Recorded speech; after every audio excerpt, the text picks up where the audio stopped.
Hello hello, donc aujourd'hui une petite vidéo, donc ça va être une vidéo technique de couture, parce que j'ai cette demande, donc comme certains le savent, je fais désormais des ateliers couture, et en fait j'ai cette demande de pouvoir réaliser des t-shirts et que les coutures soient invisibles ou du moins plus jolies et qu'on ne voit pas donc la couture de la surjeteuse. Alors je me suis décidé que ce serait peut-être pas mal de faire une petite vidéo pour vous montrer tout ça. Donc voilà le t-shirt que je viens de terminer. Et donc, vous voyez, on ne voit pas ma couture de surjeteuse apparente. Et j'y ai donc inséré une petite étiquette, donc qui est utile pour voir le sens pour enfiler le vêtement, mais également, on va pouvoir la flexer ou la broder pour mettre la taille. Donc là, je ne l'ai pas encore fait, mais ça va venir. Et en fait, c'est une bande en fait de jersey qu'on rajoute. Et en fait, on la rajoute une fois que le vêtement est terminé. Donc, vous pouvez même le faire sur des anciens t-shirts. C'est ce que je me suis amusée à faire toute la journée. Donc, reprendre des anciens t-shirts et ajouter cette bande qu'on appelle bande de propreté. Et je vais vous expliquer comment la faire très simplement, accessible aux débutants. J'ai donc mon élève, ça fait une semaine qu'elle a pris sa surjeteuse en main. Et donc, elle a réussi ceci toute seule. Donc, comme quoi, c'est bien accessible. Donc, je vous montre la finition, comment ça fait. Donc, en fait, vous avez la bande qui est ainsi. Et le reste, en fait, on voit le surjet. Mais une fois le t-shirt mis sur soi, on ne le voit plus. En fait, c'est le même principe hein, que dans le commerce. Hein, vous regarderez. Des fois, il y a des bandes tout le tour. Mais là, j'ai pris le parti de ne faire la bande que sur le dos. Donc, vous allez avoir besoin de quoi? Donc, de votre t-shirt fini de monter complètement. L'encolure sur pique ou non, c'est vraiment ça comme vous le souhaitez. Mais voilà, si vous surpiquez l'encolure, on peut le faire après, il n'y a pas de souci. Ensuite, vous allez avoir besoin d'une bande de jersey. Bon, le mieux, hein, c'est de la même couleur que votre encolure, mais bon, ça après, c'est chacun fait comme il veut. Au niveau de la dimension, c'est très simple. Vous allez prendre votre bande d'encolure, donc votre patron de bande d'encolure. Et en fait, vous allez couper, vous allez prendre la même largeur, mais au niveau de la longueur, vous allez prendre la moitié, tout simplement. Ensuite, vous allez avoir besoin, pour l'étiquette, d'un petit rectangle de jersey également. Donc celui-ci, il fait 8 cm par 5 cm. Voilà, bon, c'est vrai que je le trouve peut-être un peu large. Je pourrais réduire, mais pour flexer, après, c'est plus facile. Du coup, comme moi, je flex après avoir fini le vêtement, on s'est rendu compte que c'était plus agréable de cette façon-là. Donc voilà, vous avez juste besoin de ça. Ça se pose à la machine à coudre ou à la surjeteuse. Mais 100% à la machine à coudre, pardon, 100% à la machine à coudre, c'est tout à fait possible. Et donc, bien sûr, il vous faudra du fil coordonné. C'est quand même plus joli. Donc moi, du coup, j'ai fait tout en noir puisque j'avais fait mes coutures de bas en noir. Donc, j'ai préféré assortir mes coutures au reste de mon vêtement. Allez, on passe à la machine à coudre et je vous montre tout ça. On se retrouve ici donc avec nos deux morceaux de jersey. Donc on va commencer avec la bande de jersey qu'on appelle la bande de propreté tout simplement. Donc on va replier un des côtés sur 1 cm. On va repasser. On va faire la même chose de l'autre côté sur 1 cm et on repasse. Et on va plier cette bande envers contre envers. Et on repasse. Voilà, ça nous donne une bande avec les extrémités de plier. Donc on la met de côté. Ensuite, je prends mon petit carré qui va me servir pour mes étiquettes. On va la plier en deux dans le sens de la longueur. Ça va nous permettre de trouver le milieu. On va placer une première bande sur ce milieu et la deuxième bande sur ce milieu, puis on repasse. Une fois qu'on a repassé, on obtient ça. Il suffit de la plier en deux afin d'obtenir notre début d'étiquette. Maintenant, il ne nous reste plus qu'à passer à la partie couture puisque notre préparation est terminée.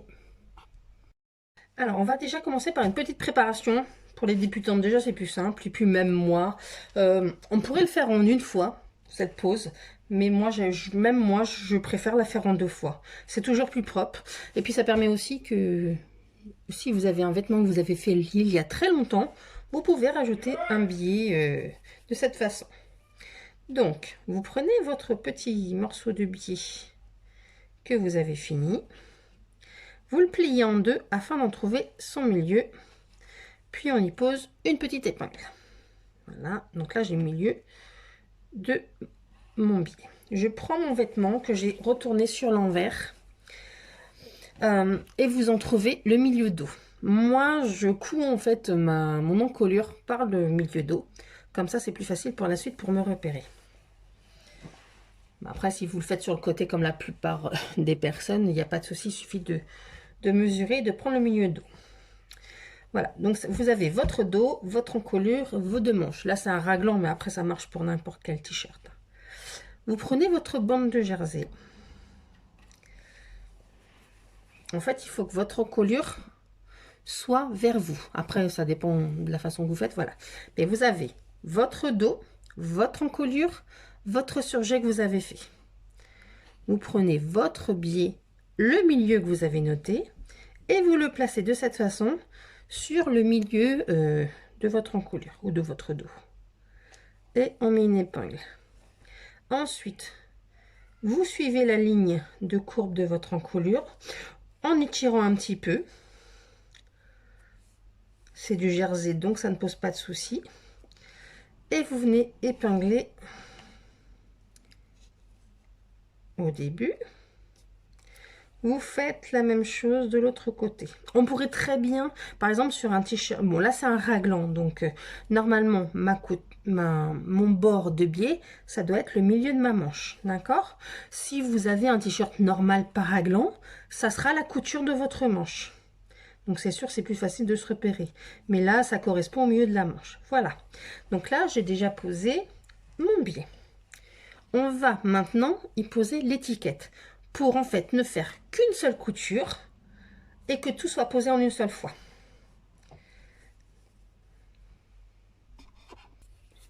Donc voilà, donc là vous avez votre biais que vous avez posé, votre milieu dos, votre encolure avec le milieu de dos et votre biais posé. Vous prenez votre étiquette et vous le posez au niveau du milieu dos. Donc voilà, ça vous donne ça. Donc vous avez votre dos, votre encolure, le biais que vous venez d'épingler et votre étiquette. Dans cet ordre-là surtout. Et donc là, vous faites une couture, vous repâtez au même endroit que votre surjet ou votre première couture de l'encolure. Donc voilà, donc moi je l'ai fait à la machine à coudre pour vous montrer qu'on peut très bien faire un t-shirt à la machine à coudre, mais si vous faites un point de surjet au même endroit que le premier, il n'y a pas de souci. Donc je vais essayer de me rapprocher un petit peu pour vous montrer, voilà. Donc ça vous fait votre dos, le point de surjet, l'étiquette en premier, la bande de propreté en deuxième et l'encolure en dernier. Et puis on finit avec le dos. Donc on recoupe l'excédent pour que ça soit plus facile parce qu'on à la dernière couture, puisqu'en fait on a bientôt fini. Alors moi je recoupe l'excédent, c'est plus simple. Mais bien sûr si vous avez fait un surjet, il n'y a pas d'excédent du coup. Mais là c'est vraiment parce que je voulais montrer que c'était tout à fait accessible à quelqu'un qui a une machine à coudre. Donc on va, pour plus de simplicité, voilà, j'ai mon étiquette, ma bande de propreté et mon biais. Vous allez basculer votre bande de propreté afin qu'elle recouvre le surjet de cette façon et vous épinglez. Vous voyez, je bascule ma bande de propreté, mon surjet est là, moche, on bascule pour le cacher. Et vous voyez, quand on bascule, ça bascule sur l'étiquette et ça vient cacher la couture. Vous faites ça tout le long et vous épinglez.